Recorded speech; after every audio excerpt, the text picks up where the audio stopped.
बिहार में भाजपा के अध्यक्ष थे 2015 में। ये आदमी बड़बोले हैं। 15 में भी कह रहे थे कि 200 सीट जीतेंगे, 55 गो सीट आया था भाजपा का।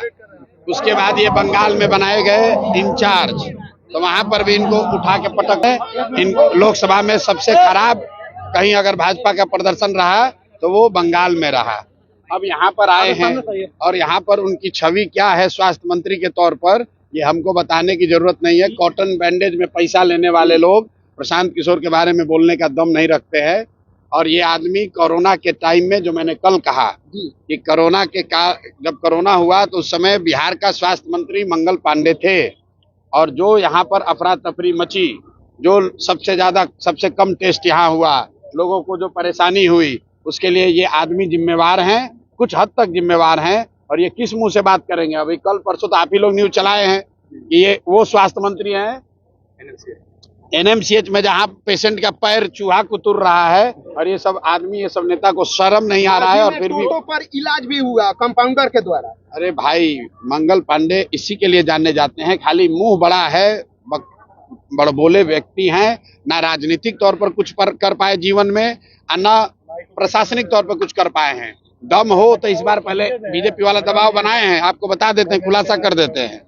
इतना इनका हालत खराब है कि मंगल पांडे पर बीजेपी के शीर्ष नेतृत्व का दबाव है कि इस बार चुनाव लड़िए, चुनाव लड़के दिखाइए, क्योंकि आज तक चुनाव नहीं लड़े हैं। सब रिकमेंडेशन वाले लीडर हैं, नॉमिनेशन वाले, लड़ने वाले लीडर नहीं हैं। वो तो कह रहे ख्याति प्राप्त करने के लिए आप लगातार उनके ऊपर बोल रहे हैं। किसकी ख्याति प्राप्त? मंगल पांडे के। अब भाई बिहार के जनता से पूछ लीजिए कि मंगल पांडे बड़ा नाम है कि प्रशांत किशोर बड़ा नाम है। आप तो कई मुख्यमंत्री बनाए हुए हैं, क्या लगता है? 5 दिन हो गए बिहार बदलाव यात्रा पे निकले। 4-5 दिन नहीं हुआ, आज तीसरा दिन है। 2 दिन में, एक दिन मांझी में था, दूसरे दिन एकमा में था, और आज तीसरे दिन सिवान आया हूँ। 5 दिन यहाँ रहूंगा।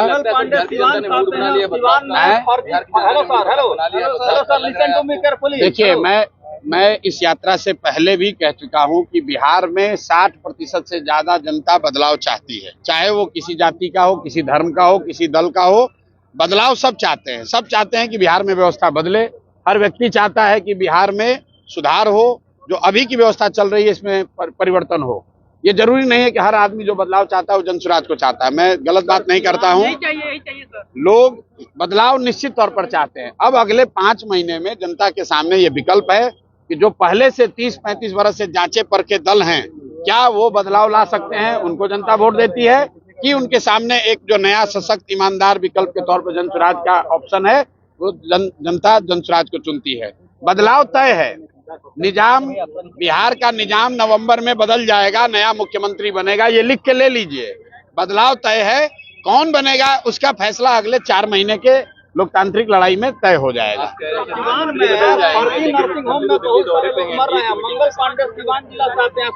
भाई देखिए, फिर आप मंगल पांडे, हम सिवान में घुसे हैं, सिवान में भाजपा के लोगों से जाकर बात कर लीजिए, जो लोग राजनीति करते हैं।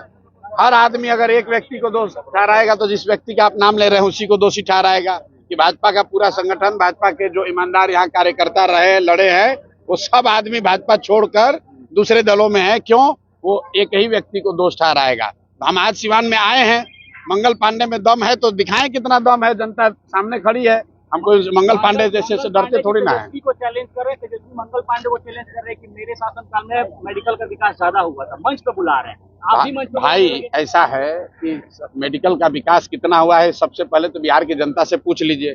2 बरस हम गांव-गांव चले हैं, हमको तो किसी गांव में कोई अस्पताल चलता हुआ दिखा नहीं। स्वास्थ्य मंत्री चाहे तेजस्वी जी के भाई तेज प्रताप हो या मंगल पांडे हो, पिछले 10 बरस से यही लोग स्वास्थ्य की व्यवस्था के लिए जिम्मेवार हैं। और अगर यहाँ पर स्वास्थ्य व्यवस्था की जो हालत है, उसके लिए इन्हीं दोनों को जिम्मेवार ठहराया जाएगा। मैं तो फिर से दोहरा रहा हूँ, कोरोना काल में जितने लोगों को स्वास्थ्य की सुविधा के अभाव में जो कष्ट हुआ, उसका मोरल ऑब्लिगेशन लेकर इस आदमी को कम से कम इतना कहना चाहिए था कि जीवन में हमको भैया स्वास्थ्य मंत्रालय नहीं मिलना चाहिए। लेकिन ये आदमी फिर से स्वास्थ्य मंत्रालय लेकर उसमें घूस लेना, भ्रष्टाचार करना, घर घर की बात है, सब आदमी जानता है। अब ये बयान देंगे तो कल कहेगा कि लीगल नोटिस भेजेंगे। तो आपको ये भी बता देते हैं, और मंत्री हमको बोला था कि हम लीगल नोटिस भेजेंगे, अनलीगल नोटिस भेजा, उसके बाद के आगे बढ़ने का हिम्मत नहीं है। प्रशांत किशोर राजद नहीं है, राजद के नेता नहीं। हम बालू और शराब का धंधा नहीं करते हैं, चोरी नहीं करते हैं, किसी पद पर नहीं है। सरस्वती की कृपा है, अपना कमाते हैं, अपना खाते हैं। मंगल पांडे और इस सरकार के जितने उगाही मंत्री हैं वो प्रशांत किशोर को डरा नहीं सकते हैं। जो दिन में जो मन हो कह ले।